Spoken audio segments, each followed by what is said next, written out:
प्रभु यीशु मसीह के मीठे और मधुर नाम में एक बार फिर हम आप सभी प्रियों का आज की इसी आराधना में स्वागत करते हैं।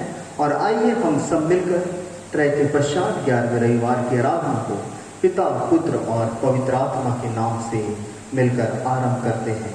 मिलकर के गाएंगे गीत नंबर 19 सॉन्ग नंबर 19, हे जग स्वामी अंतर्यामी तेरे सन्मुख आता हूँ।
अपने पिता परमेश्वर के निकट आकर अपने पाप स्वीकार करें और यह प्रार्थना करें कि वह प्रभु यीशु मसीह के नाम से हमारे पापों को क्षमा करे।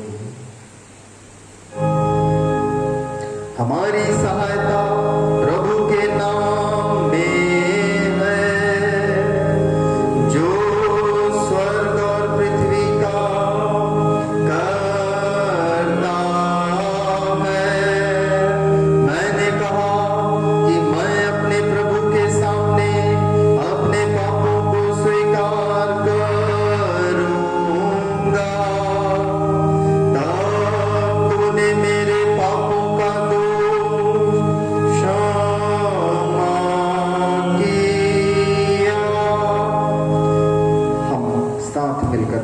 करेंगे। हे सर्वशक्तिमान परमेश्वर, हमारे कर्ता और त्राता, हम अधम पापी तेरे सामने मान लेते हैं कि हम स्वभाव ही से पापमय और अशुद्ध हैं और कि हमने मनसा, वाचा और कर्मणा से तेरे विरुद्ध पाप किया है। इसलिए हम तेरे अनुग्रह को खोजने और प्राप्त करने के लिए प्रभु यीशु मसीह के द्वारा तेरी अपार दया की शरण लेते हैं। हे अत्यंत दयालु पिता, तू जिसने अपने एकलौते पुत्र को हमारे पापों के कारण मृत्यु भोगने दिया, हम पर दया कर और उसी के कारण हमारे सब पापों को क्षमा कर। तू अपने पवित्र आत्मा के द्वारा हमें अपना सच्चा आत्मिक ज्ञान दे कि हम तेरी इच्छा को पहचाने और तेरे वचन का ठीक आज्ञा पालन करें, जिससे कि तेरे अनुग्रह द्वारा हम अनंत जीवन पाएं। हमारे प्रभु यीशु मसीह के द्वारा, आमीन। तुम्हारी इस स्वीकृति पर मैं प्रभु की आज्ञा के अनुसार तुमको जो सच्चे मन से पश्चाताप करते और उस पर विश्वास करते हो, तुम्हारे सब पापों की संपूर्ण क्षमा तुम्हें परमेश्वर पिता और पुत्र और पवित्र आत्मा के नाम से सुनाता हूँ। आमीन। आज के दिन के लिए ठहराया हुआ इंट्राइट हमें मिलता है गीत की किताब हमारी आराधना की पुस्तक में पेज नंबर 82 पर पृष्ठ 82 पर त्रय के बाद का 11वां रविवार। त्रय के बाद का 11वां रविवार। परमेश्वर अपने पवित्र निवास पर है, वह अनाथों का घर बसाता है। इज़राइल का परमेश्वर ही अपनी ही प्रजा को सामर्थ और शक्ति देता है। हे मेरे परमेश्वर, मेरी सहायता करने को फुर्ती कर। परमेश्वर पिता और पुत्र और पवित्र आत्मा की महिमा हो। जय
हे सर्वशक्तिमान अनंत परमेश्वर, तूने हमारे मांगने से अधिक सुनने के लिए तत्पर रहता है और हमारे मांगने हमारी योग्यता से अधिक दिया करता है।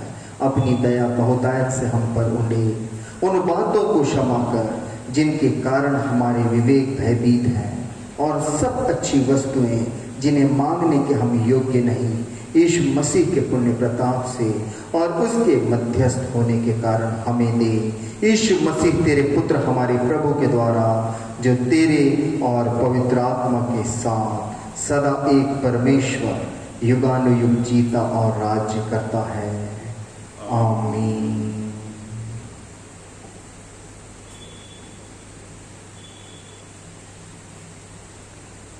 हम आज के दिन के लिए ठहराए हुए बाइबल पाठों का अध्ययन करने पाएंगे, और पुराने नियम का पाठ जो आज के दिन के लिए ठहराया गया है हमें मिलता है शमूएल नबी की पहली पुस्तक, उसका 7वां अध्याय और उसके पद 5 से लेकर के पद 12 तक के। शमूएल नबी की पहली पुस्तक, उसका 7वां अध्याय और पद 5 से लेकर के पद 12 तक मैं आपके लिए पढ़ना चाहूंगा।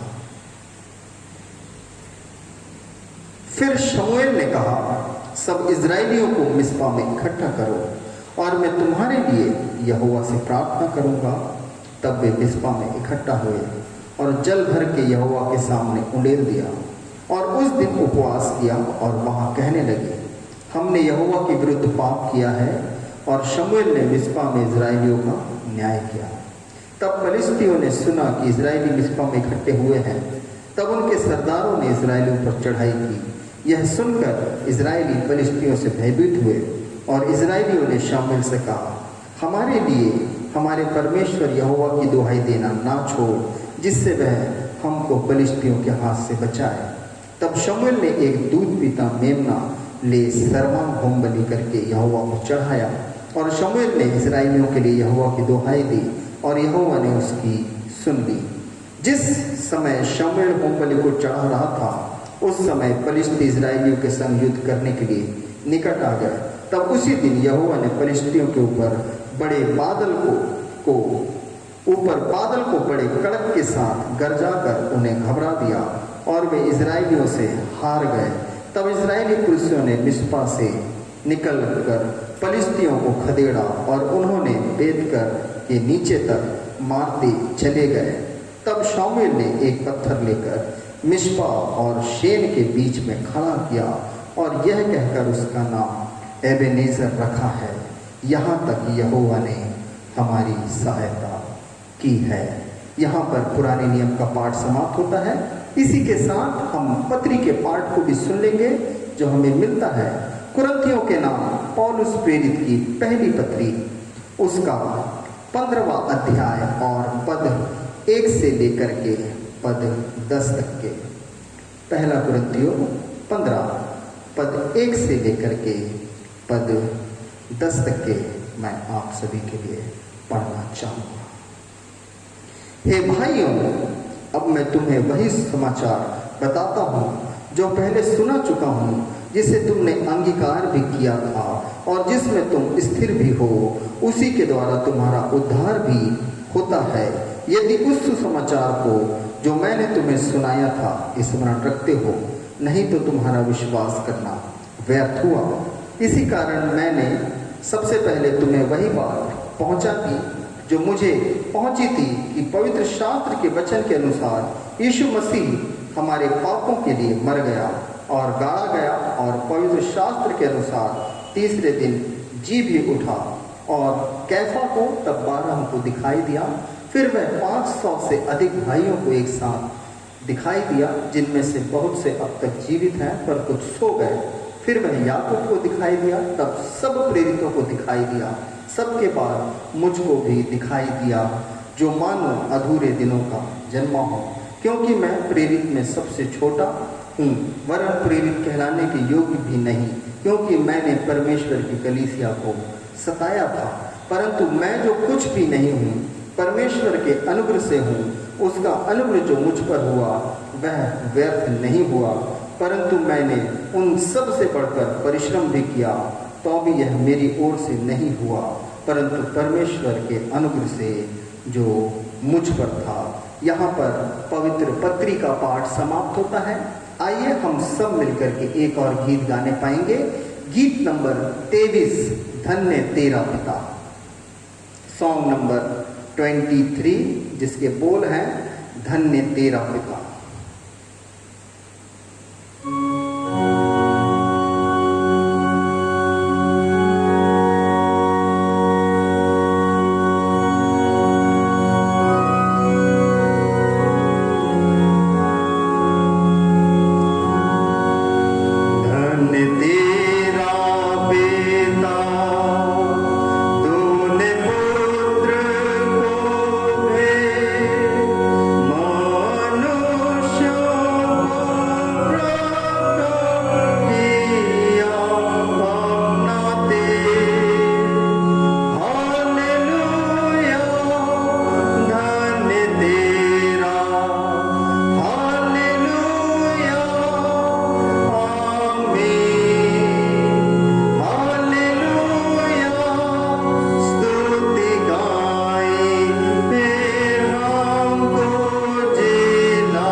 बड़े ही आदर और भक्ति के साथ हम सुसमाचार के पाठ को सुनने पाएंगे। सुसमाचार का पाठ जो आज के दिन के लिए ठहराया गया है, हमें मिलता है लूका रचित सुसमाचार उसका 18वां अध्याय और पद 9 से पद 14 तक के हम इस वचन को पढ़ने पाएंगे। लूका रचित सुसमाचार 18वां अध्याय और उसके पद 9 से लेकर के उसके पद 14 तक के। यहाँ पर इस रीति से लिखा हुआ है, उसने उनसे जो अपने ऊपर भरोसा रखते थे कि हम धर्मी हैं और दूसरों को तुच्छ जानते थे, यह दृष्टांत कहा। 2 मनुष्य मंदिर में प्रार्थना के लिए गए, एक फरीसी था और दूसरा चुंगी लेने वाला। फरीसी खड़ा होकर अपने मन में ये प्रार्थना करके कहने लगा, हे परमेश्वर, मैं तेरा धन्यवाद करता हूँ कि मैं दूसरे मनुष्य के समान अंधेर करने वाला, अन्यायी और व्यभिचारी नहीं, और न इस चुंगी लेने वाले के समान हूँ। मैं सप्ताह में 2 बार उपवास रखता हूँ। मैं अपनी सब कमाई का 10वां अंश भी देता हूँ। परंतु चुंगी लेने वाले ने दूर खड़े होकर सर की ओर आंखें उठाना भी ना चाहा, वरन अपनी छाती पीट पीट कर कहा, हे परमेश्वर, मुझ पापी पर दया कर। मैं तुमसे कहता हूँ कि वह दूसरा नहीं, परंतु यही मनुष्य धर्मी ठहराया जाकर अपने घर गया, क्योंकि जो कोई अपने आप को बड़ा बनाएगा वह छोटा किया जाएगा, और जो अपने आप को छोटा बनाएगा वह बड़ा किया जाएगा। यहाँ पर पवित्र सुसमाचार का पाठ समाप्त होता है। आइए हम सब विश्वासी अपने विश्वास को प्रेरितों के विश्वास वचन अनुसार अंगीकार करेंगे। प्रेरितों का विश्वास वचन हमारी आराधना की पुस्तक में पृष्ठ 6 पर हमें मिलता है। हम साथ मिलकर कहेंगे, हम विश्वास करते हैं परमेश्वर सर्वशक्तिमान पिता पर, जो स्वर्ग और पृथ्वी का कर्ता है। हम विश्वास करते हैं यीशु मसीह पर, जो उसका एकलौता पुत्र और हमारा प्रभु है। वह पवित्र आत्मा की शक्ति से गर्भ में आया, कुमारी मरियम से जन्मा, पौंत पिलात के अधिकार में दुख भोगा, क्रूस पर चढ़ गया, मर गया और गाड़ा गया, आत्माओं के लोक में उतर गया, तीसरे दिन मृतकों में से जी उठा, स्वर्ग पर चढ़ गया और सर्वशक्तिमान परमेश्वर पिता की दाहिनी ओर बैठा है। वहाँ से वह जीवितों और मृतकों का न्याय करने आएगा। हम विश्वास करते हैं पवित्र आत्मा पर, एक पवित्र विश्वव्यापी कलीसिया पर, पवित्रों की सहभागिता पर, पाप क्षमा पर, मृतकों के पुनरुत्थान और अनंत जीवन पर। आमीन।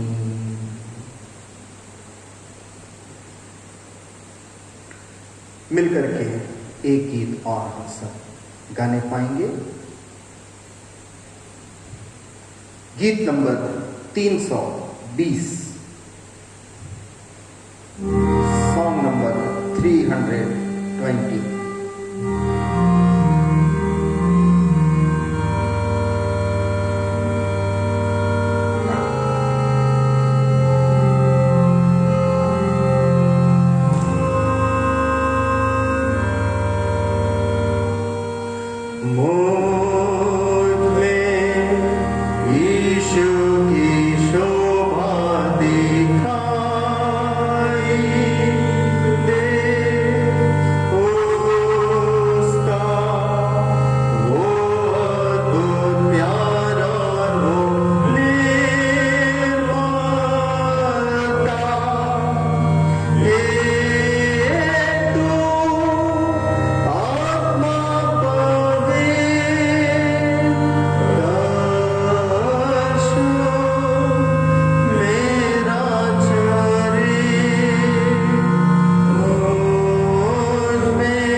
वचन के मनन करने का।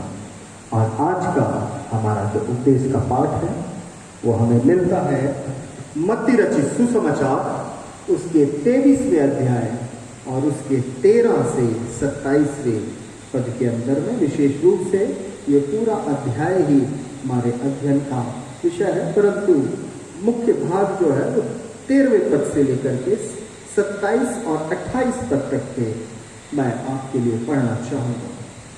यहाँ पर प्रभु यीशु मसीह इस रीति से कहता है, हे कपटी शास्त्री और फरीसियों, तुम पर हाय, तुम मनुष्यों के लिए स्वर्ग के राज्य का द्वार बंद करते हो, ना तो स्वयं ही उसमें प्रवेश करते हो और ना उसमें प्रवेश करने वाले को प्रवेश करने देते हो।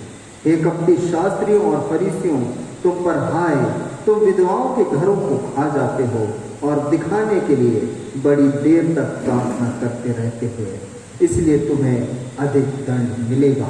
हे कपटी शास्त्रियों और फरीसियों, तुम पर हाय, तुम एक जन को अपने मत में लाने के लिए सारे जल और थल में फिरते हो, और जब वह मत में आ जाता है तो उसे अपने से दूना नरकीय बना देते हो। हे अंधे अगुओं, तुम पर हाय, जो कहते हो कि यदि कोई मंदिर की शपथ खाए तो कुछ नहीं, परंतु यदि कोई मंदिर के सोने की सौगंध खाए तो उसे बंध जाएगा।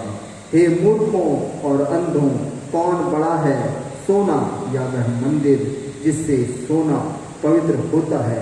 फिर कहते हो कि यदि कोई वेदी की शपथ खाए तो कुछ नहीं, परंतु जो भेंट उस पर है, यदि कोई उसकी शपथ खाए तो बंध जाएगा।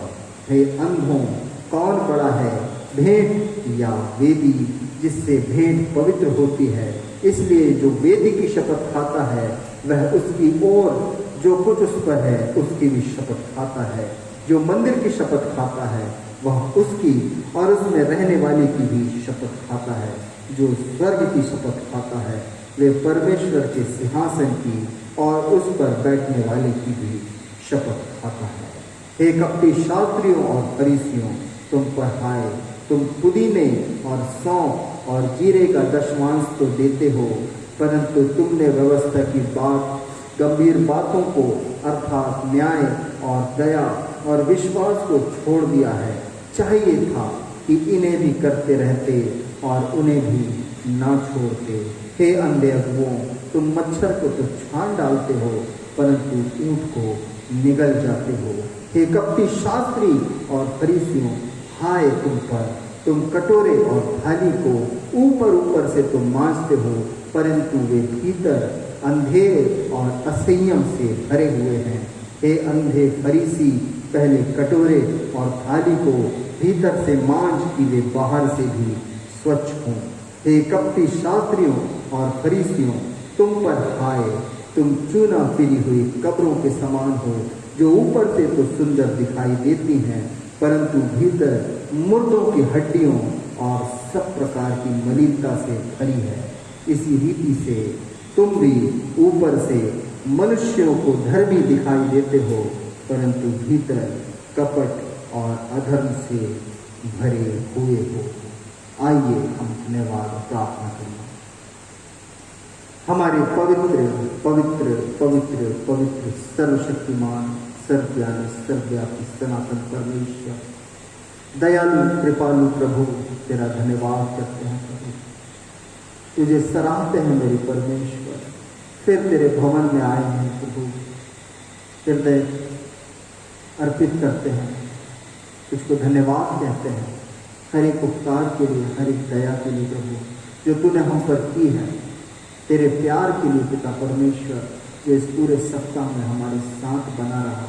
तेरे पुत्र के द्वारा से प्रभु जी तूने हमें छुड़ाया, अपना बेटा बेटी बनाया, अपने प्रेम से भरपूर किया है और हर दिन अपने पंखों की छाँव में अपने हाथों में लेकर तू हमें चलता है। तेरा धन्यवाद करते हैं प्यारे प्रभु जी। यह संसार हमारे लिए बहुत खतरनाक है मेरे परमेश्वर, क्योंकि प्रभु शैतान ने कदम कदम पर जाल और फंदे फैला रखे हैं, तो भी पिता तेरी सामर्थ और तेरी अगुवाई पाकर के हम उन सब पर जयवंत होते हैं। तेरे नाम की महिमा करते हैं। प्यारे पिता परमेश्वर, आपसे विनती प्रार्थना करते हैं, अपनी दया को और भी बहुतायत से हम पर उड़ेले होने दे। प्यारे पिता परमेश्वर, तेरी सामर्थ के द्वारा से खुदा हम निरंतर और भी प्रभावशाली और भी तेरे नाम के गवाह बनते चले जाएं मेरे प्रभु। कि हमारा चलना उठना बैठना वो तुझको भाने वाला बने, कि हमारा जीवन हमारे मन वचन और कर्मों से प्यारे प्रभु जी तू निरंतर प्रसन्न रहने वाला बन सके। प्यारे खुदा, प्यारे प्रभु जी, आज के इस वचन को फिर तेरे हाथ में सौंपते हैं मेरे परमेश्वर। प्रभु ये वचन तेरा है, हम तेरे दास और दासी हैं प्रभु। जब तेरे वचन को सुनते हैं मेरे परमेश्वर, तो स्वर्ग से अपनी वाणी को भेज प्यारे खुदा, कि हम इस वचन को पाकर के तृप्त हों मेरे परमेश्वर। कि प्रभु जी हम तेरी और निकटता में आने वाले बन जाए मेरे परमेश्वर पिता। तेरी सामर्थ को चाहते हैं, तेरी सहायता को चाहते हैं, तेरी अगुवाई को चाहते हैं। निश्चय तेरा कलाम कहता है कि जब तक तुम स्वर्ग से ना पाओ, तुम्हें जब तक तुम्हें स्वर्ग से ना दिया जाए, तुम कुछ भी नहीं पा सकते। ओ खुदावन परमेश्वर, अपने स्वर्ग को खोल, उस असीम ज्ञान और बुद्धि के भंडारों को खोल। ओ प्रभु जी, उस सामर्थ के भंडार को तो खोल दे मेरे प्रभु, कि तेरे लोग तुझमें बुद्धि और ज्ञान को प्राप्त करें, कि तेरे लोग तुझमें सामर्थ को प्राप्त करें मेरे परमेश्वर, और तेरे नाम की निरंतर महिमा करते हुए अपने जीवन को बिताने वाले बन जाए प्रभु। हर एक उत्तम आशीष जो तेरी ओर से हमें मिली है, तेरा धन्यवाद करते हैं। मंडली के तमाम सदस्यों के लिए तेरा धन्यवाद करते हैं प्रभु। फिर नया सप्ताह तूने उनके जीवन में छोड़ दिया प्रभु। आज के दिन से प्रभु फिर एक बार पिता तू उनका विशेष ख्याल रख मेरे परमेश्वर। होने दे प्रभु हर एक आवश्यकताएं समय पर अपने स्वर्ग से तू पूरा कर देना प्यारे पिता। विशेष धन्यवाद करता हूँ सभी प्रियों के लिए प्रभु जी, जिनके जन्मदिन की सप्ताह में रहे प्यारे प्रभु जी।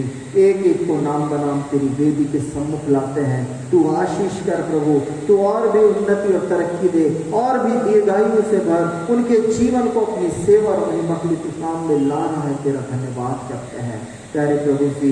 अपनी भलाई से भरे हुए वर्ष पर तू मुकुट धर रहा है, तेरा धन्यवाद करते हैं प्यारे प्रभु।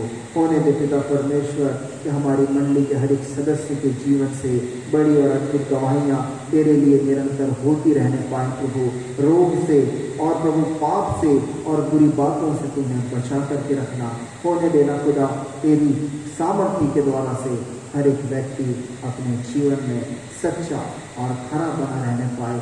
तेरी झलक प्यारे प्रभु जी, जैसा तू चाहता है कि जैसा तेरा स्वभाव था वैसा ही हमारी मंडली के हर एक सदस्य का स्वभाव हो। जैसा प्रेम तू एक दूसरे के प्रति प्रकट करता था वैसा ही प्रेम हमारी मंडली में बना रहने पाए, और जैसा समर्पण तेरा तेरे पिता की आज्ञा के विषय में था प्रभु, हमारा समर्पण तेरी ओर निरंतर बना रहे, बढ़ता जाए। तेरी आशीष को चाहते हैं। आगे के समय में फिर तेरी अगुवाई की मांग करते हैं प्रभु। सहायता करें इस वचन को जब बोया जाता है प्रभु, पिता ये फलवंत होने पाए तेरी सामर्थ से कर दिया। विनती प्रार्थना मांगता हूँ यीशु मसीह नासरी के नाम में, आमीन। मत्ती रचित सुसमाचार उसका 23वां अध्याय विशेष रूप से शास्त्री और फरीसियों के ऊपर में ये फोकस है, और हम पाएंगे कि यहाँ पर कुछ ऐसी बात है जिनसे यीशु मसीह बड़ा ही झुंझलाया हुआ है, और 13वें पद से लेकर के 28वें पद तक के एक ही बात को समझाने के लिए वो ना जाने कितने सारे उदाहरणों को लेकर के इन शास्त्री और फरीसियों को कुछ सिखलाना चाह रहा है। और वो बात यह है कि तुम ऊपर से मनुष्यों को धर्मी दिखाई देते हो, परंतु भीतर कपट और अधर्म से भरे हो। यह संसार कुछ ऐसा ही है। मैं अक्सर इस बात से बड़ा खेदित होता हूँ, परमेश्वर ने मनुष्य को क्या ही अद्भुत योग्यताओं से भरपूर किया है, और वो अपने उस योग्यता के द्वारा से परमेश्वर की महिमा ना जाने कितने रूप में प्रकट कर सकता है, परंतु तब भी वो मनुष्य कहीं ना कहीं असफल होता है। असफल होता है, उसका कारण है कि या तो वो अयोग्य है या वो पूरा प्रयास नहीं करता। जब एक व्यक्ति अयोग्य होता है तो वो अपने जीवन में उन कामों को करना छोड़ करके किसी और बात पर मन लगाता है और वो इस बात की खोज करता है कि मैं ऐसा कौन सा काम करूं जिसमें परमेश्वर की ओर से सफलता को प्राप्त करूं। तब दूसरी सिचुएशन में कि वो उतना प्रयास नहीं करता जितना सफल होने के लिए आवश्यक है। इसको कहा जाता है दिखावा, ढोंग, अंग्रेजी में हिपोक्रेसी। और ऐसा करने वाला व्यक्ति ढोंगी, हिपोक्राइट। ये हिपोक्रेसी या वो ढोंग क्या है? क्या है ये ढोंग? बाइबल के अंदर में इसके विषय में ना जाने कितनी बार कितनी सारी बातें लिखी हुई हैं। ढोंग का अर्थ होता है मेरे प्रिय, बात और कार्य में समानता ना। एक व्यक्ति है जो बहुत किस्म की बातें करता है, मैं तो ऐसा कर सकता हूँ, मैं तो वैसा कर सकता हूँ, मैं ये कर दूंगा, मैं वो कर दूंगा, यहाँ कर दूंगा, वहाँ कर दूंगा, लेकिन जब समय आता है करने का वो कहता है कि अभी नहीं बात, क्योंकि उस काम को करने की योग्यता उसमें नहीं है। शास्त्री और फरीसी ये अपने आप को बड़ा ही शुद्ध और पवित्र दिखाते हैं, अपने आप को बड़ा ही परमेश्वर का भय मानने वाले दिखाते हैं, अपने आप को बड़ा ही वचन में निपुण होना दिखाते हैं, अपने आप को परमेश्वर के पद चिन्हों पर चलता हुआ जैसी आज्ञा परमेश्वर ने दी है 100% वैसा ही करने वाला दिखलाते हैं। परंतु बहुत सारी बातें हैं, यहाँ पर आप पूरी लिस्ट देख सकते हैं 23वें पद में, 24वें पद में, 25वें पद में। They are not up to the mark। वह उस स्थिति में नहीं है जहां पर परमेश्वर उनको रखना चाहता है।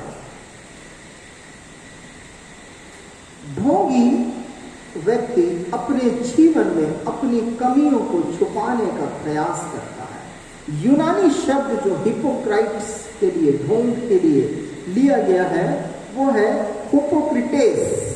हुपोक्रिटेस जिसका अर्थ होता है एक कलाकार जो अपने चरित्र के अनुसार काम करता है या मंच पर कला प्रदर्शित करने वाला एक व्यक्ति। अभी क्योंकि मंच की बात आई है, कला की बात आई है, एक्टिंग की बात आई है, कुछ ऐसे कलाकार होते हैं जो मंच पर अपने आप को कुछ अलग ही रूप में प्रदर्शित करते हैं। विशेष रूप से यदि हम बच्चों के विषय में देखें तो वो ऐसे कई लोगों को जानते हैं जो उनके लिए सुपर हीरो हैं। सुपरमैन, ही-मैन, बैटमैन, ये बच्चों के काल्पनिक चरित्र हैं जो उन्होंने किसी किरदार को ये वेशभूषा पहन करके वो काम करते हुए देखा है जो एक सामान्य व्यक्ति के वश की बात नहीं है, और इसीलिए वे बच्चे उनको कहते हैं कि अरे ये तो सुपर हीरो है, ये मेरा हीरो है। और हीरोज का अर्थ होता है कि वे लोग जो सामान्य से अधिक योग्यताएं अपने अंदर में रखते हैं। ये ढोंगी व्यक्ति अपने आप को ऐसा ही प्रदर्शित करता है। वो अपने आप को इतना ही शुद्ध और पवित्र दिखाने का प्रयास करता है कि कई बार लोग उनकी सी चाल चलना चाहते हैं, 23वें अध्याय के 13वें पद के अंदर में हम देखें, वहां लिखा हुआ है, हे कपटी शास्त्रियों और फरीसियों, तुम पर हाय, तुम मनुष्य के लिए स्वर्ग के राज्य का द्वार बंद करते हो।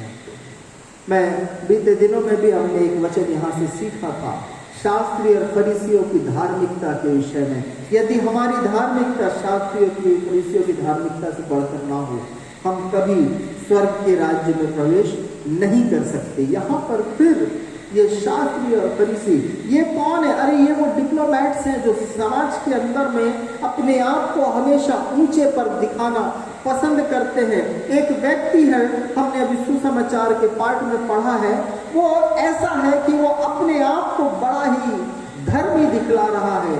वो उस फरीसी और वो चुंगी लेने वाले से अपने आप की तुलना करता है कि मैं इस व्यक्ति के समान नहीं हूं। यस, तू उस व्यक्ति के समान बिल्कुल नहीं है, क्योंकि वो जो है उसी रूप में अपने आप को परमेश्वर के सामने लेकर के आता है। आज बैक बाइटिंग का जमाना है, पीठ पीछे पता नहीं क्या क्या करते हैं लोग। जब सामने आते हैं, दे आर लाइक सेंट्स। मैंने कुछ नहीं किया उसने। जब आदम और हवा पाप में पकड़े गए, सबसे धूर्त था बाइबल में, सबसे धूर्त, और उसने अपने धूर्तता में लोगों को फंसाया। जैसे ये शास्त्र फरीसियों के विषय में 13वें पद में लिखा है कि क्या करते हैं, ये मनुष्यों के लिए स्वर्ग के द्वार को बंद करवा देते हैं।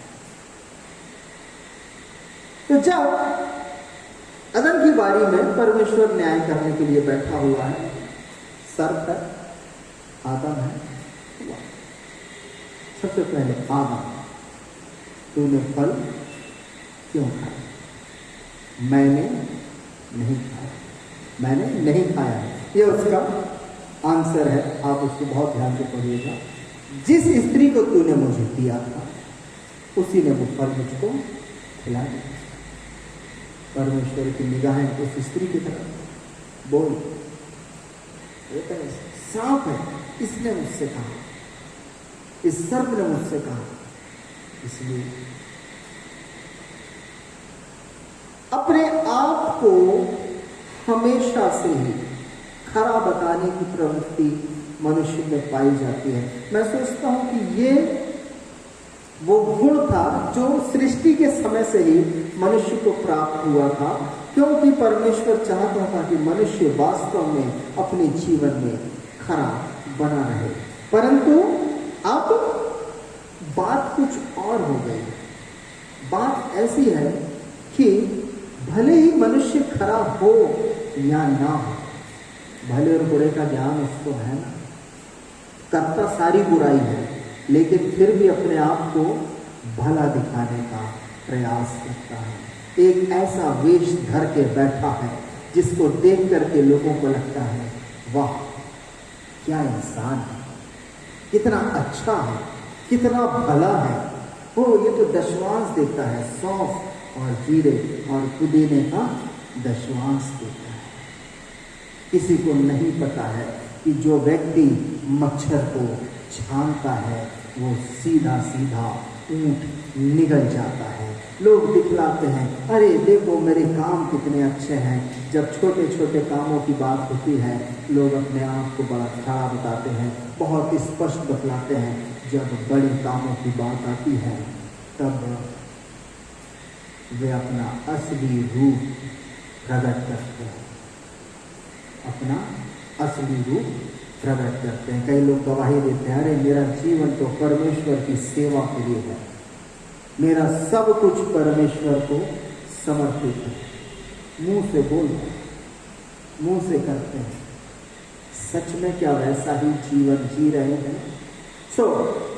आज के हमारे इस वचन के अंदर में ऐसे लोगों से सबसे पहले तो आपको और मुझको सावधान रहना सीखना होगा, और तब कुछ बातें हम इन ढोंगियों के जीवन से भी सीख सकते हैं।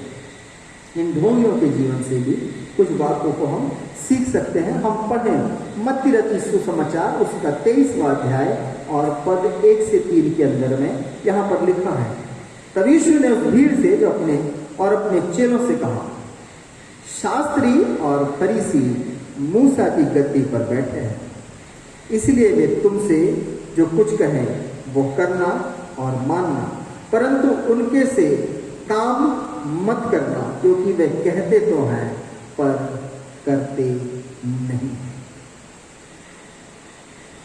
शास्त्री और फरीसी मूसा की गद्दी पर बैठे हुए हैं। इस संसार में कितने ऐसे लोग हैं जो अपने जीवन में ना जाने कितनी अच्छी शिक्षाओं से भरे हुए इन शास्त्री और फरीसियों के समान, पर हमको उनके कामों को भी देखना है। अब यहाँ पर दो बातें आती हैं। पहली तो यह है कि उनकी शिक्षा, कभी भी आप और मुझको चौकस रहना है कि हम जानते हैं कि एक व्यक्ति गलत है, हम जानते हैं कि एक व्यक्ति का चरित्र अशुद्ध है, तो भी उसकी बात को कभी भी बिना सुने नजरअंदाज मत करना। शास्त्री और फरीसी क्या सिखलाते हैं? दशमांश दो, अपने माता पिता का आदर करो, परमेश्वर के चाहने योग्य भले काम करो। वे खुद नहीं करते, परंतु ये शिक्षाएं किसी भी रीति से गलत नहीं है। वे दशमांश की चोरी करते हैं, परंतु साथ में दिखलाते हैं कि दशमांश भी देना चाहिए। वे अंदर तो अंधेर और असंयम से भरपूर है, लेकिन बाहर फिर भी प्रकट करते हैं कि हम खरे हैं। वो आपको और मुझको समझना है। एक व्यक्ति की शिक्षाओं को ग्रहण करने में, चाहे वो अपने जीवन में टेढ़ा ही है, गलत बात नहीं है, परंतु हमको उनके से काम करना बिल्कुल नहीं सीखना है। वचन हमेशा ही शुद्ध और पवित्र है, चाहे उसको पहुंचाने वाला संदेशवाहक अपने आप में अशुद्ध और अपवित्र ही क्यों ना हो। हम देखते हैं यहूदा के विषय में, क्यों परमेश्वर ने ऐसे मनुष्य को बनाया जो एक दिन प्रभु यीशु मसीह को धोखा देने वाला है। परमेश्वर का हर एक व्यक्ति के जीवन से अपना एक उद्देश्य है, परंतु परमेश्वर चाहता क्या है? परमेश्वर ये चाहता है कि आप और मैं अपने जीवन में वही प्रदर्शित करें जो हम वास्तव में हैं। कंफ्यूजिंग एक्ट हमें अपने जीवन से लोगों को नहीं दिखलाना है। यदि मैं बड़ा सज धज करके आगे चला जा रहा हूं, सामने गड्ढा है, मैं उसमें गिरूंगा, इससे फर्क नहीं पड़ता कि मैं अपने आप में कितना वेल डेकोरेटेड हूं। परंतु यदि मैं उस गड्ढे में गिरने के बाद में उस गड्ढे के भीतर पास में एक साइन बोर्ड लगाऊं, यहां पर गड्ढा है, तब जिम्मेदारी उस साइन बोर्ड को देखने के बाद भी जो आदमी गड्ढे में गिरे उसकी स्वयं की है। ढोंग कुछ इसी रीति से काम करता है। एक व्यक्ति सबसे पहले ढोंग से भरपूर जीवन जीना प्रारंभ करता है।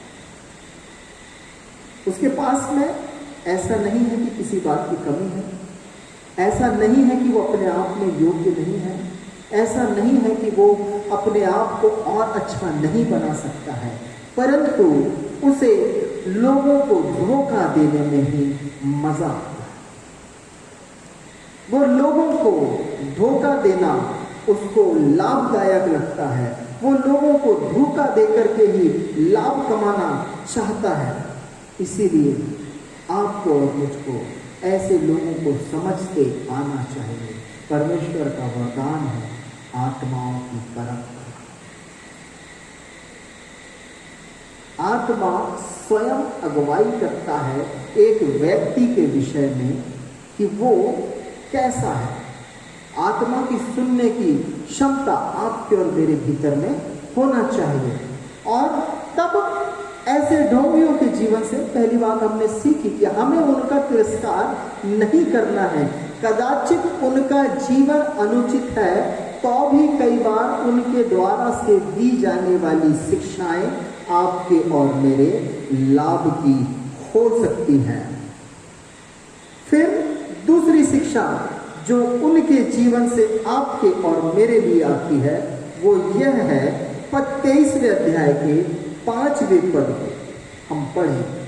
मत्ती रचित सुसमाचार 23वां अध्याय उसका 5वां पद यहाँ लिखा हुआ है, वे अपने सब काम लोगों को दिखाने के लिए करते हैं। एक ढोंगी व्यक्ति की यह प्रवृत्ति है, जब तक कोई देख ना रहा हो वो भलाई नहीं कर सकता। किस काम की ऐसी भलाई, किसको दिखाने के लिए कर रहे हो? एक ढोंगी व्यक्ति क्या करता है, लोगों को दिखाने के लिए अपने काम करता है। फिर वो क्या करता है, वो अपने तावीज़ों को चौड़ा करता है। क्या करता है, अपने तावीज़ों को चौड़ा करता है और अपने वस्त्रों की कोरें बढ़ाता है। वो ऐसा लिबास धारण करता है कि लोग उस पर विशेष ध्यान रखें। वो चाहता है, वो पद को चाहता है, वो स्थान को चाहता है। मन में ईश्वर की भक्ति बिल्कुल भी नहीं है, फिर भी चाहता है कि लोग मुझको भक्त जाने। किस लाभ, क्या लाभ होने वाला है, क्या लाभ होने वाला है? समय के साथ सारे भेद खुल जाने वाले हैं। बाइबल कहती है समय के साथ सारे भेद खुल जाएंगे। क्या मैं इस रीति से काम करता हूं? यदि मैं प्रभु की सेवा करना चाहता हूं, यदि मैं प्रभु के नाम से अपने जीवन को समर्पित करना चाहता हूं, अरे प्रभु की बुलाहट को समझ। प्रभु क्या बुलाहट देता है, कैसी बुलाहट देता है?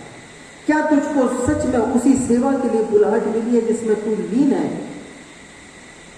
या अपने आप को ढोंगी बनाए हुए बैठा है?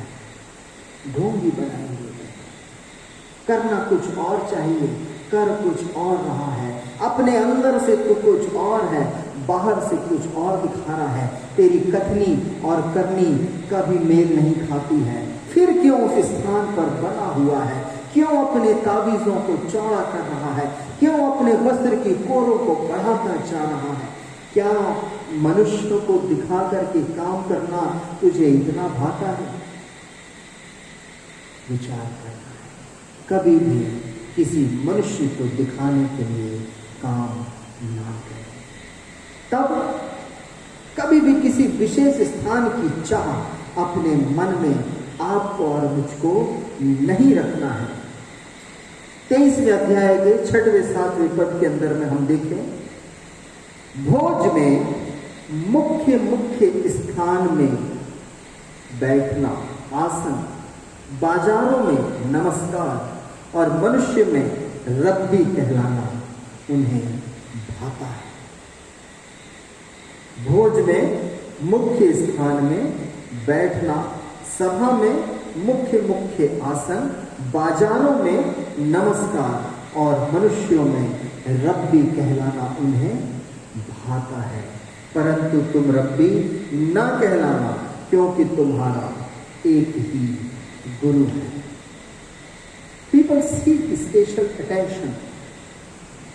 उनको विशेष आकर्षण का केंद्र बने रहना हमेशा अच्छा लगता है। परमेश्वर का वचन आपको और मुझको ऐसा नहीं करना चाहता। परमेश्वर का वचन हमें इसके विपरीत करने को कहता है। एक विद्वान इस रीति से कहता है, ऐसी बात बोल कि कोई ना बोले झूठ, और ऐसी जगह पर बैठ जो कोई ना बोले उठ, अपने स्थान को समझो। ऐसा नहीं है।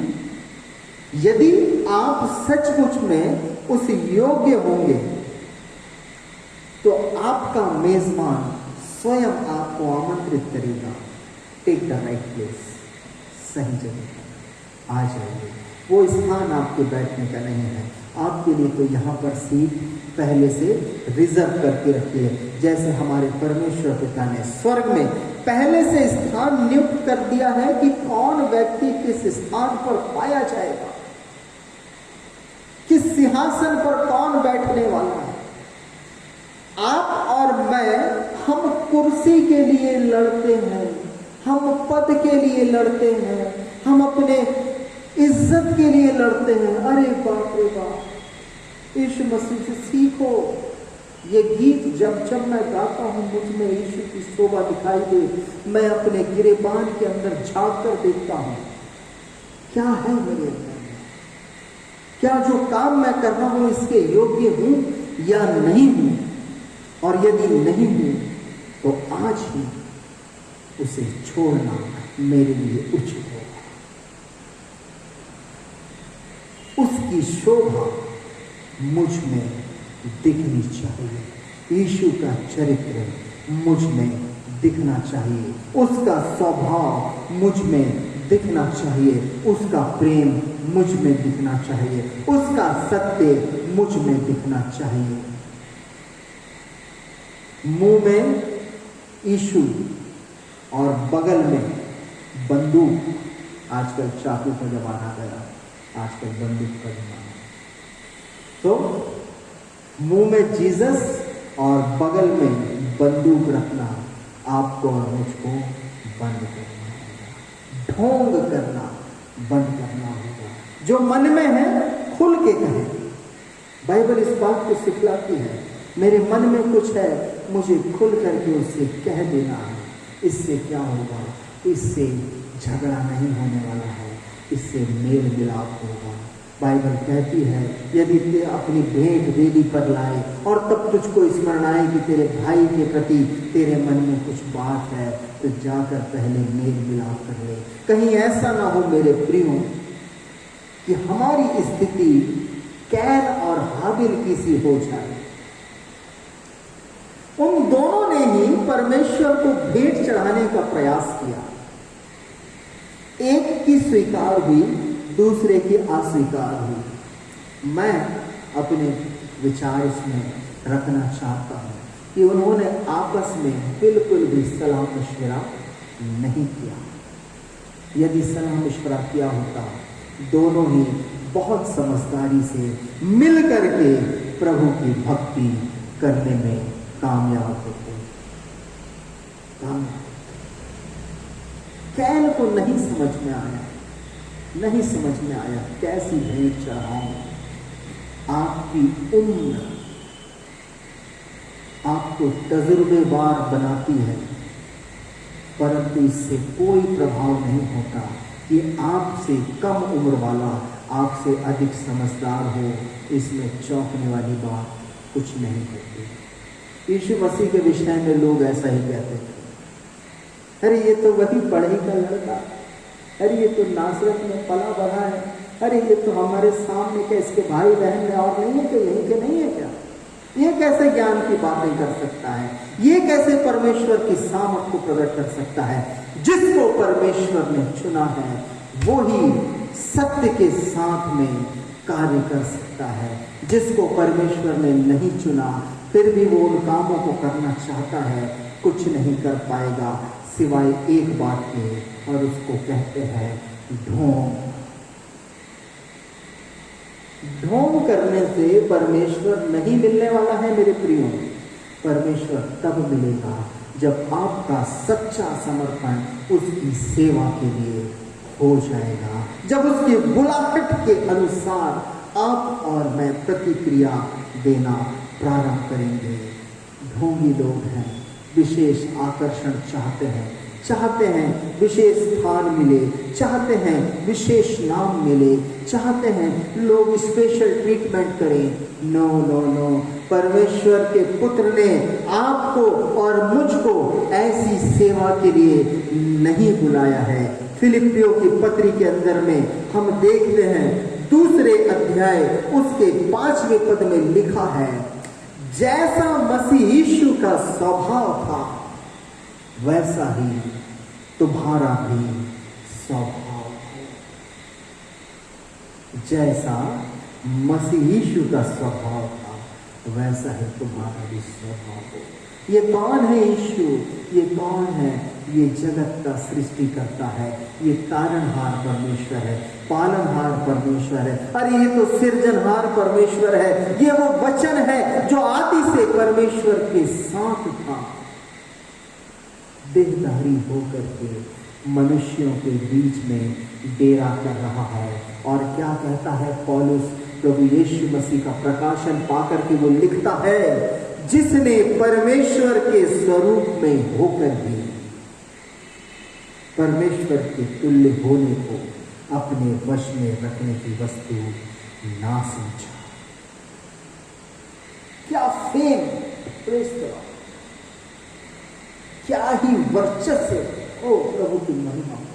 हमारे प्रभु यीशु मसीह का स्वर्ग की सारी सेना जिसके सामने झुकती है, जो राजाओं का राजा, प्रभुओं का प्रभु है, जिसका सिंहासन सबसे ऊंचे पर विराजमान होने के लिए बनाया गया है, वो मनुष्यों के बीच में आता है और अपने आप को ऐसा शून्य करता है कि दास का सा स्वरूप धारण कर लेता है और मनुष्य के रूप में प्रकट होकर के अपने आप को इतना दीन किया, यहां तक आज्ञाकारी रहा। पौलुस लिखता है, मृत्यु, हाँ क्रूस की मृत्यु भी सह ली। एक्चुअल जैसा वो है वो दिख रहा है। मनुष्य को कैसा होना चाहिए? मनुष्य को नम्र और दीन होना चाहिए, ढोंगी नहीं बनना है। अपने लिए विशेष स्थान की कामना मत रखना मेरे प्रियो। जब आप नहीं रखोगे, जब आप अपने आप को नम्र और दीन बनाना सीख लोगे, जब ढोंग करना छोड़ दोगे, यहां लिखा है, इस कारण परमेश्वर ने उसको अति महान भी किया। ये वही यीशु है जिसने अपने आप को दीन बनाया। जब दीन बना दिया, परमेश्वर ने उसको अति महान कर दिया और ऐसा नाम दिया जो सब नामों में श्रेष्ठ है। लोग नाम के लिए मरते हैं, नाम के भूखे हैं। अरे नम्र बनो, दीन बनो, परमेश्वर वो नाम आपको देगा जो सब नामों में श्रेष्ठ होगा। बाइबल कहती है यहोशू के विषय में, यहोशू की पुस्तक उसके पहले अध्याय के अंदर में हम ये बात पढ़ने पाते हैं, व्यवस्था की यह पुस्तक तेरे चित्त से कभी ना उतरने पाए। रात दिन इसी में ध्यान दिए रहना, ताकि जो कुछ इसमें लिखा है उसके अनुसार करने की तू चौकसी करे। कौन सी चौकसी करे? जो कुछ इसमें लिखा है उसके अनुसार करने की तू चौकसी करे।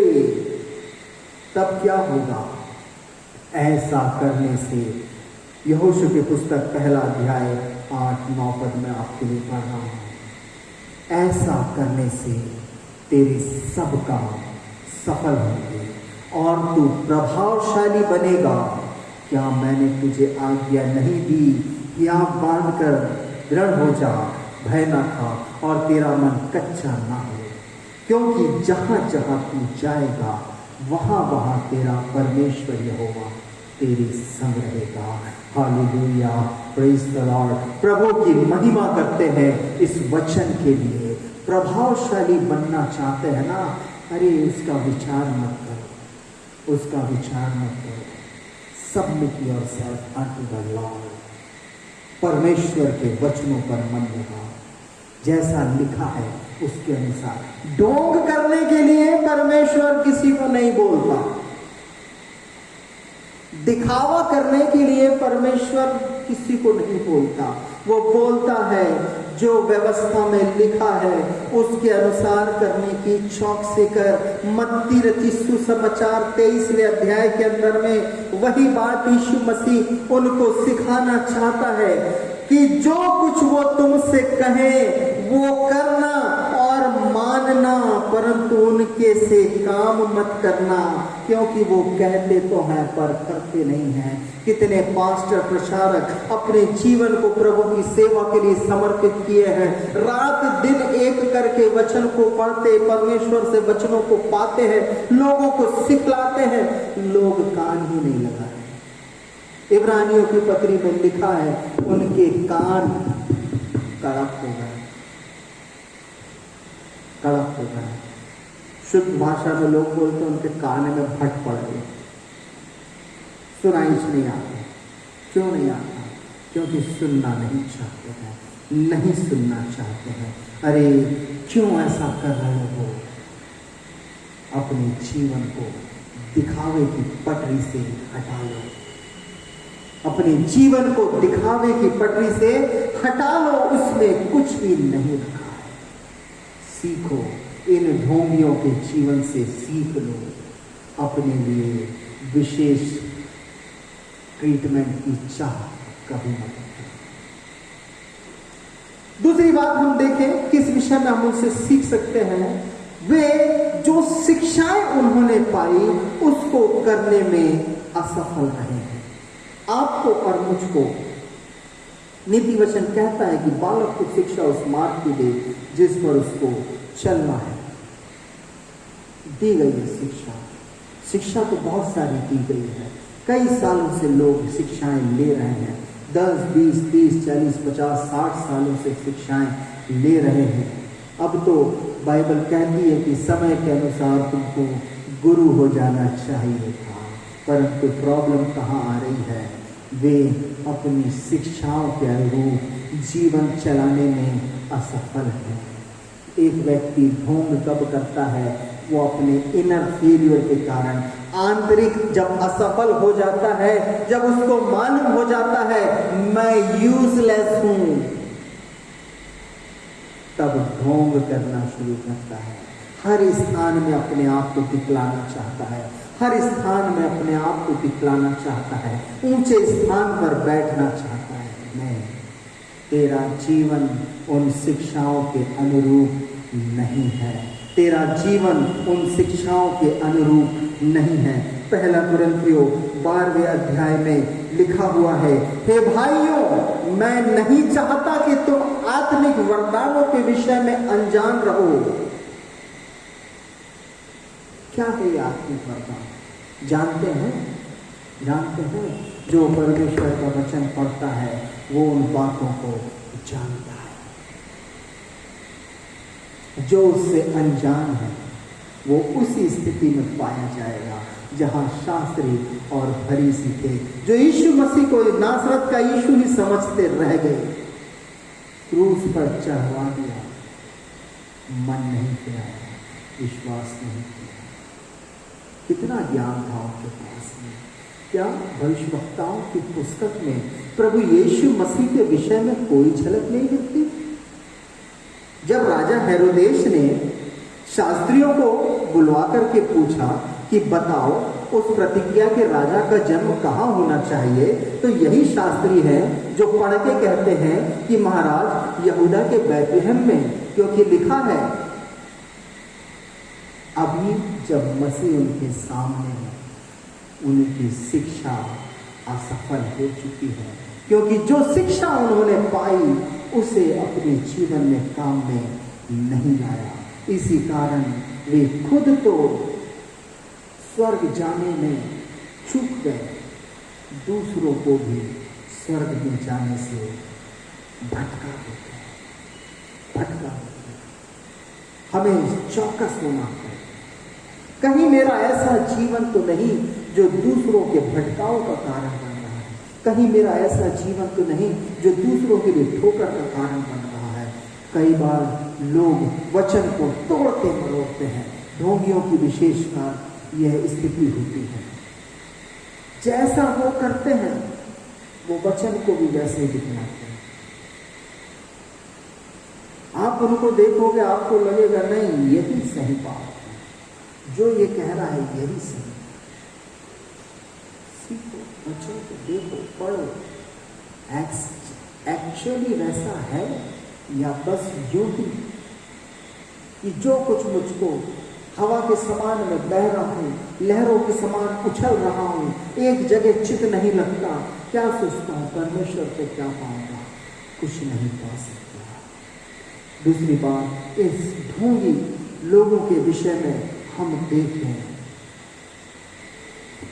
मत्ती रचित सुसमाचार उसका 23वां पद और उसके 23वें अध्याय और उसके 14वें पद में, हे कपटियों, शास्त्रियों और फरीसियों, तुम पर हाय, तुम विधवाओं के घरों को खा जाते हो और दिखाने के लिए बड़ी देर तक प्रार्थना करते हो, इसलिए तुम्हें अधिक दंड मिलेगा। ये ढोंगी जो है ये अपने वर्चस्व का गलत लाभ उठाना चाहते हैं, ये धर्म का गलत लाभ उठाना चाहते हैं, ये मजबूरों के द्वारा से फायदा उठाना चाहते हैं। पौलुस जो है अपनी शिक्षा में भी ऐसे लोगों से सावधान रहने के लिए कहता है। दूसरा तीमुथियुस 3 अध्याय और पद 4 से 6 के अंदर में हम देखें तो वहां पर लिखा हुआ है, दूसरा तीमुथियुस 3 अध्याय और पद 4 से 6 में लिखा है, विश्वासघाती, ढीठ, घमंडी और परमेश्वर के नहीं वरन सुख विलासी के चाहने वाले होंगे। वे भक्ति का भेष तो धरेंगे पर उसकी शक्ति को ना मानेंगे, ऐसों से परे रहें। भक्ति का भेष धरते हैं, अरे कितने कन्वेंशंस अटेंड करता हूं, कितने क्रूसेड्स अटेंड करता हूं, हर संडे चर्च आता हूं, सामने की बेंच पर बैठता हूं, फिर भी उस पत्थर के समान हूं जो नदी के तल में पाया जाता है। मैंने पिछले दिनों में भी इस बात को आपसे कहा, भक्ति का भेष तो धरते हैं, उस शक्ति को नहीं जानते हैं, उस पत्थर के समान है जो नदी के गहरे तल में पाया जाता है। एक बार मैंने एक पत्थर को देखा, गहरे तल में से निकाल करके लाया, जब उसको तोड़ा तुरंत पानी में से निकला था, जब तोड़ा तो अंदर सूखा सूखा जल के प्रभाव में है, निरंतर संगति के प्रभाव में है, चारों तरफ से उससे घिरा हुआ है, लेकिन भीतर क्या है? ड्राइनेस, वचनहीनता। क्या होने वाला है ऐसे लोगों का? परमेश्वर उनको बिल्कुल भी एंटरटेन नहीं करेगा, नेवर, कभी। हमें सावधान रहना, परमेश्वर के नाम से मिले स्थान को गलत लाभ के लिए प्रयोग करोगे, परमेश्वर कहता है परमेश्वर माफ नहीं करेगा, परमेश्वर माफ नहीं करेगा। और क्या लिखा हुआ है? हम एक वचन और पढ़ें, तीतुस की पत्री उसके पहले अध्याय और 10 और 11 पद को हम पढ़ें। तीतुस 1 उसका 10 और 11 यहां लिखा है, क्योंकि बहुत से लोग निरंकुश, बकवादी और धोखा देने वाले हैं, विशेषकर खतना वालों में से इनका मुंह बंद करना चाहिए।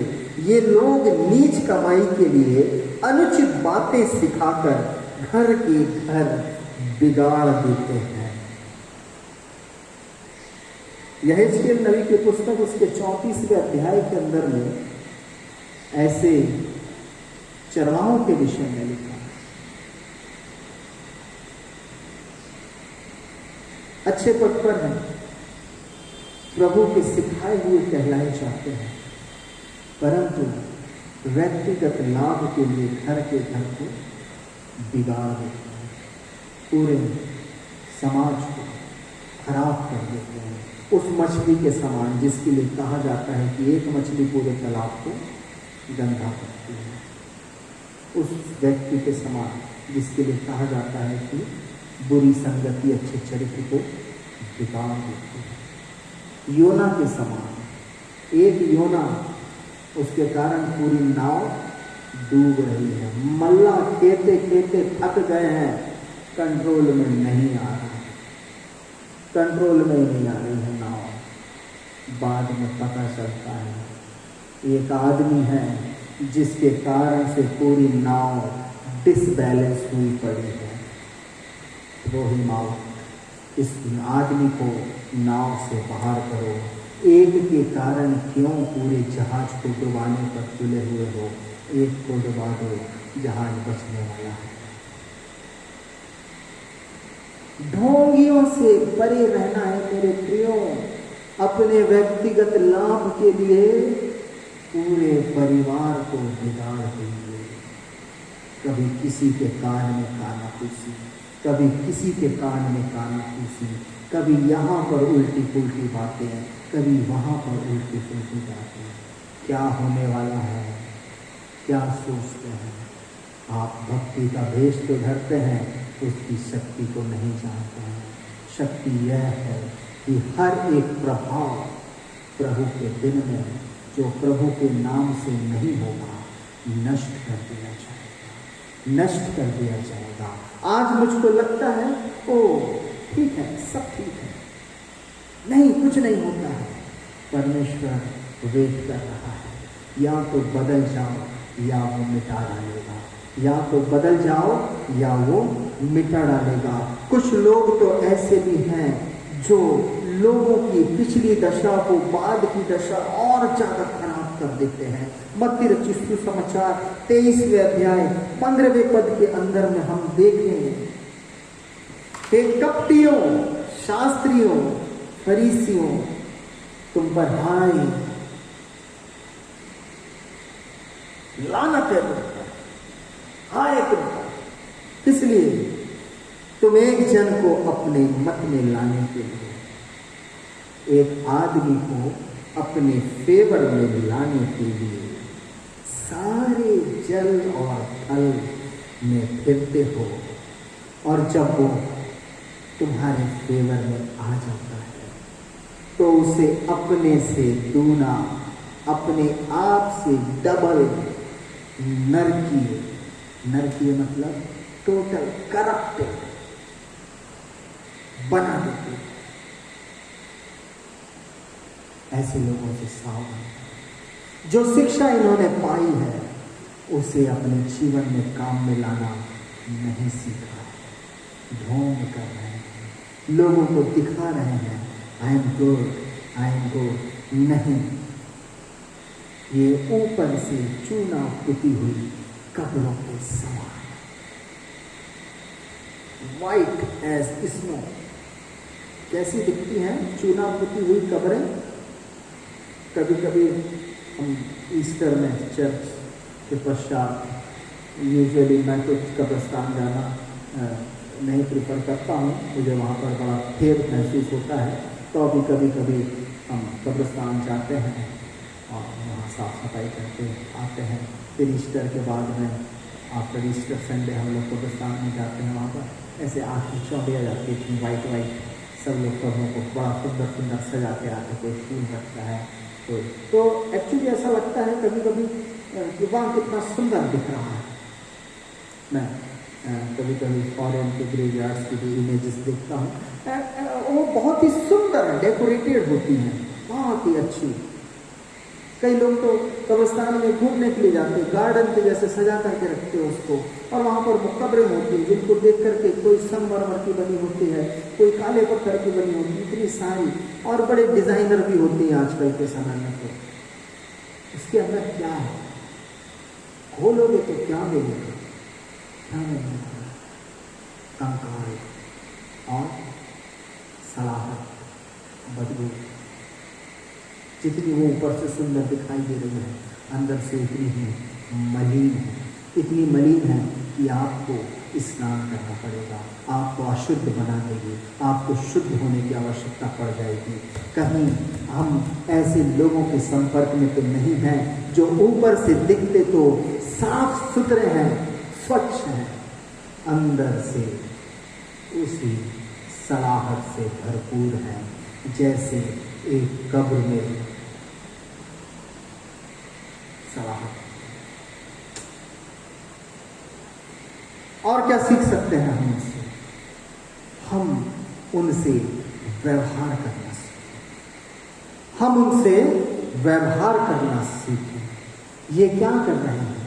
ये परमेश्वर की आज्ञा को तोड़ना जानते हैं भली भांति। ये परमेश्वर की आज्ञा को भली भांति तोड़ना चाहते हैं। ये लोग दशमांश देना सिखलाते हैं। क्यों दशमांश देना सिखलाते हैं? और न्याय और दया और विश्वास को कब तक पीछे छोड़ दिया है। अन्याय से प्रीति रखते हैं, दया बिल्कुल नहीं दिखलाते। यदि व्यक्तिगत लाभ हो, कुछ भी करने को तैयार हो जाएंगे, कुछ भी करने को तैयार हो जाएंगे। क्या सोचते हैं? क्या सोचते हैं? लोगों को दिखलाते तो अरे प्रभु की महिमा के लिए, लेकिन वास्तविकता है ये तो मेरा व्यक्तिगत लाभ के लिए है। इसमें ना न्याय है, ना दया है, ना विश्वास है। और इस रीति से ये लोग मच्छर को तो शान के पीते हैं, छोटी छोटी बातों का तो, परंतु यदि अपने पर आ जाए, अपने पर आ जाए तो ऊंट को भी सुंदा ही निगल जाए। क्यों है ऐसा? क्योंकि इनका देश अलग है, ये ढोंगी है, मंच पर प्रकट में दिखलाते कुछ और है। They appear like saints, they appear like heroes. ये कुछ भी बन सकते हैं, परंतु अंदर से क्या है? अंदर से तो टोटली करप्टेड है, जो अपने सिवा और किसी के बारे में बिल्कुल भी नहीं सोचता। हमें ऐसे लोगों से बचना है मेरे प्रियो, हमें ऐसे लोगों से बचना है मेरे प्रियो। हम अपना दिल प्रभु यीशु मसीह को दें, अपना दिल प्रभु यीशु मसीह को दें। हम अपने जीवन पर अधिकार प्रभु यीशु मसीह को दें। हम प्रभु की शिक्षाओं पर मन लगाएं। हम ध्यान करें कि हमें क्या सिखलाया जा रहा है, क्या वो परमेश्वर के वचन के अनुसार है या नहीं है। प्रेरितों के काम के अंदर में लिखा हुआ है, थिस्सलुनीकियों के लोग बीरिया के लोगों से अधिक भले थे, क्योंकि वे बार बार वचनों में से देखते थे कि जो पौलुस सिखला रहा है वैसा ही वचन लिखा है या नहीं है। नहीं है।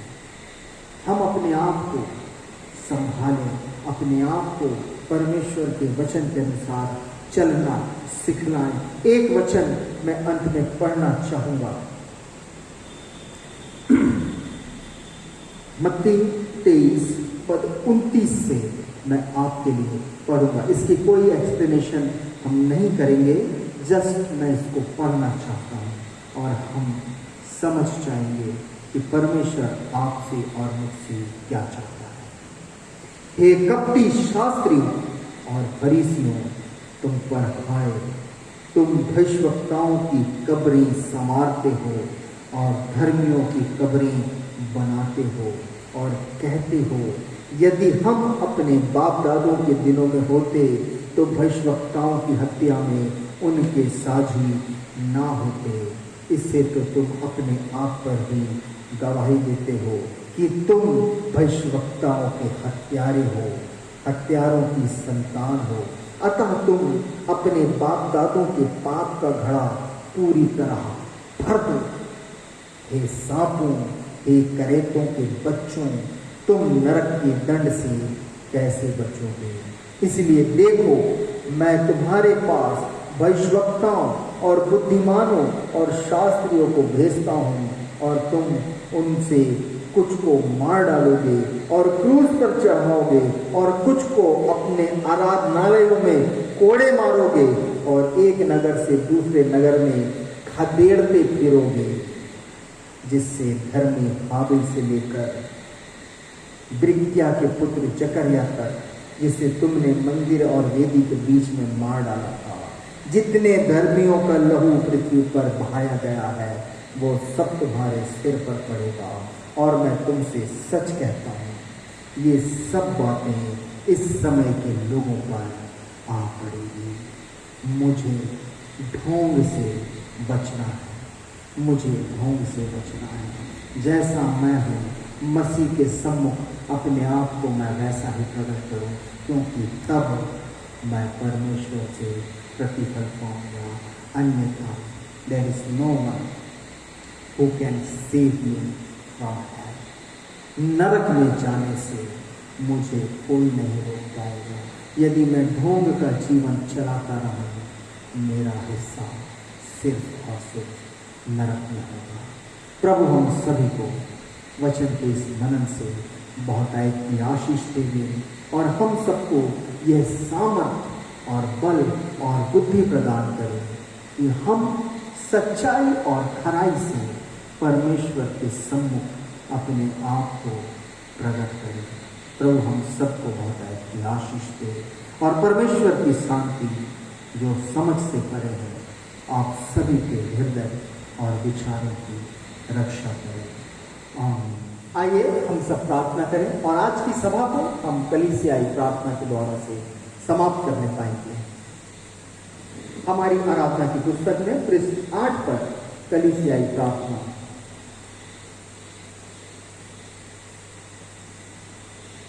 हम प्रार्थना करें। हे सनातन सर्वशक्तिमान परमेश्वर, तू जो सब जाति गणों द्वारा आराधनीय है, हम हृदय से नम्रता पूर्वक तेरी उन सब आगणित आत्मिक आशीषों के लिए तेरा धन्यवाद करते हैं जो तूने हमारे अयोग्य होते भी हमको दी है। हम तेरी स्तुति करते हैं कि तूने अपने पवित्र वचन और सैक्रमेंटों को हमें दिया है। हे प्रभु, हम तुझसे प्रार्थना करते हैं कि समस्त कलीसिया को जो इस पृथ्वी पर है अपनी पवित्र शिक्षा में बनाए रख, और ऐसे विश्वस्त पाकर सेवक दे जो सामर्थ के साथ तेरा वचन प्रचार करें। सब श्रोताओं को यह अनुग्रह दे कि तेरा वचन नम्रता से सुने और मन के शुद्ध भाव से उसे स्वीकार करें और आत्मा की फल फलें। सब क्लेशों और संकटों में अपने लोगों का रक्षक और सहायक हो। यह वर दे कि हम तेरी कलीसिया में भ्रातृ प्रेम और मसीह संगति में रहते हुए विश्वास की अच्छी लड़ाई लड़ सकें और अंत में अनंत उद्धार प्राप्त करने पाएं। इस भूमंडल के समस्त जाति गुणों पर अनुष्ठित कर हमारे प्रिय राष्ट्रपति को, सरकार और सब विश्वासियों के अधिकारियों को और हमारे देश के सारे निवासियों को आशीष दे। यह वर दे कि तेरी महिमा हमारे बीच निवास करे और दया, सच्चाई, धार्मिकता और शांति हर जगह पर प्रबल हो। हे दयालु परमेश्वर, सब माताओं और पिताओं की सहायता करके अपने बच्चों का प्रतिपालन तेरे भय और प्रेम में करें। हम अपने सब विद्यालयों को तेरे रक्षाकारी हाथ में सौंपते हैं और प्रार्थना करते हैं कि वे उपयोगी ज्ञान और मसीह सद्गुणों के पोषण स्थान हो, जिससे वे जीवन के उत्तम फल लाएं। कृपा करके आग और पानी, लड़ाई और मरी, महंगाई और अकाल और सब प्रकार की अन्य विपत्तियों से हमारी रक्षा कर हर एक की उसके यथोचित कार्य में सहायता करें और बढ़ाएं। हमारे उपयोग के लिए भूमि की अच्छी उपज दे। सब उपयोगी धंधों और सेवाओं की जो हमारे मध्य किए जाते हैं उन्नति कर। हे परमेश्वर पिता, कृपा करके सब विधवाओं, विधुरों और अनाथों की सुधि ले। सब रोगियों और कंगालों का सहायक और सब असहाय और दुखियों का शांतिदाता हो। जमीन और आसमान को बनाने वाले जीवते जिंदा खुदावंद परमेश्वर, प्रभु तेरा धन्यवाद करते हैं जो तूने इस योग्य हमें बनाया कि फिर तेरी आराधना में शामिल होने पाए हैं। प्रभु, हमारे ELC टारसी मंडली के हर एक सदस्य को छोटे बड़े बच्चे बूढ़े जवानों को प्रभु तेरे हाथ में सौंप देते हैं। इस पूरे सप्ताह में तो तेरी अगुवाई को चाहते हैं। अपनी इच्छा अनुसार चला, अपनी सामर्थ से भर, अपने वचनों से परिपूर्ण कर और होने दे प्यारे पिता कि हम में से प्रत्येक का जीवन तेरी महिमा का कारण बने।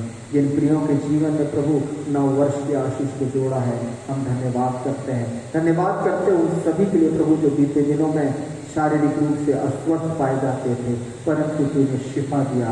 और भी प्रभु आत्मा में बलवंत बनाए, शरीर में बलवंत बनाए, बल शक्ति तंदुरुस्ती स्फूर्ति से परिपूर्ण करें। कि जितने लोग पिता अपनी देह में अस्वस्थता का अनुभव करते हैं, वे सब भी प्रभु तेरे नाम की महिमा करने पाएँ। तब प्यारे पिता परमेश्वर सुंदर समय के लिए जो तेरे द्वारा से हम इस पृथ्वी पर बिताने पाते हैं, तेरा धन्यवाद करते हैं। धन्यवाद करते हैं हर एक उत्तम आशीष के लिए। और भी प्रभु हमारे शहर के लिए विशेष रूप से प्रार्थना करते हैं।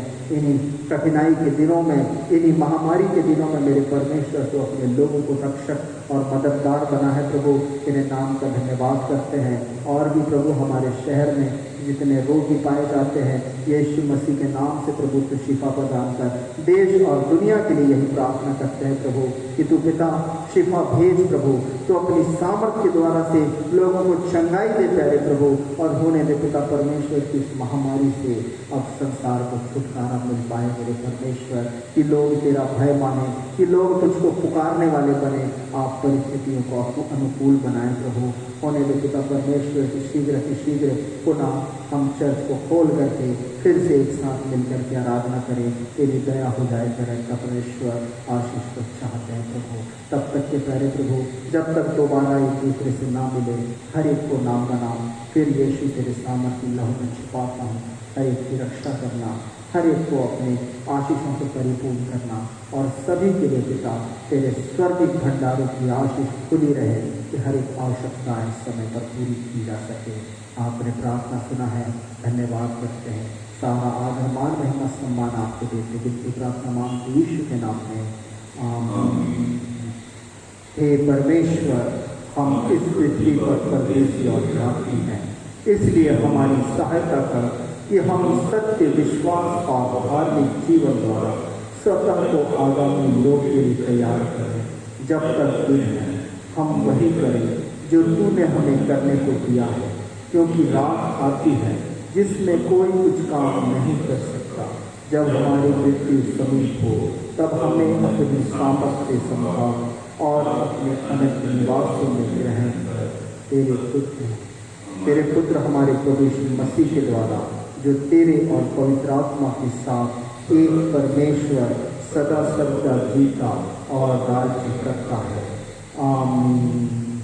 हे हमारे पिता, तू जो स्वर्ग में है, तेरा नाम पवित्र माना जाए, तेरा राज्य आए, तेरी इच्छा जैसे स्वर्ग में पूरी होती है वैसे इस पृथ्वी पर भी हो।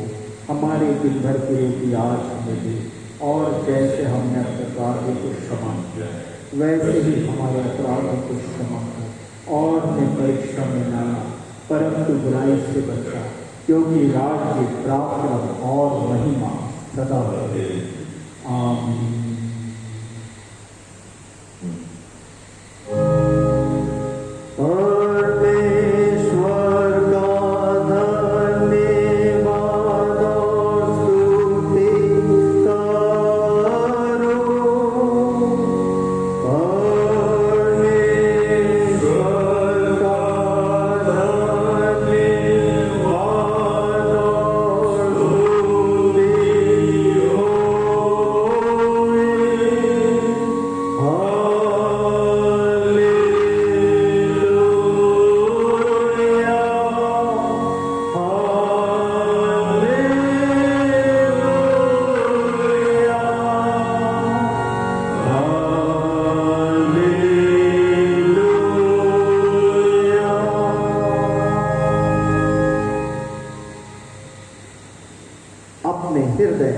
परमेश्वर के सामने झुकाकर आशीष ग्रहण करें।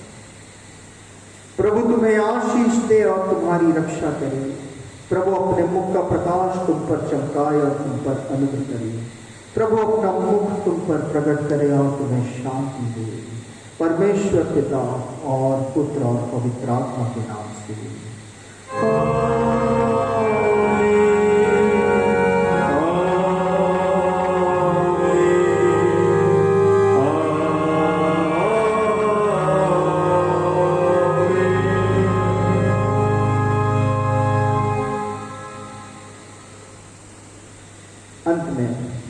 करके गाएंगे गीत नंबर 409, तेरे घर में हे प्रभु कौन सुरक्षित रहेगा। Song number 409।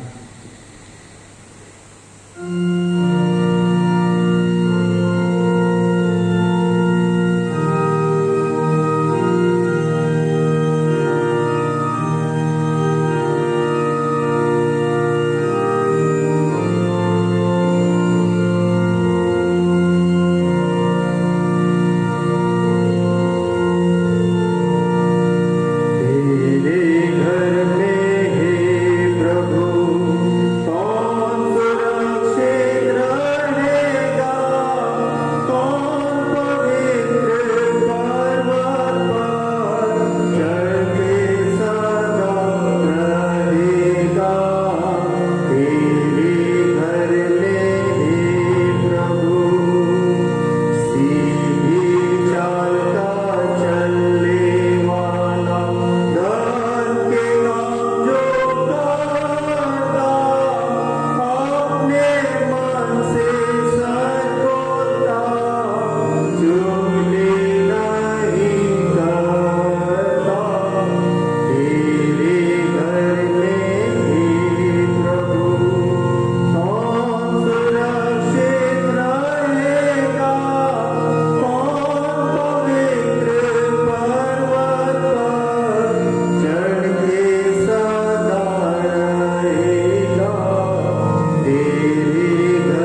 सबों को यीशु सहाय।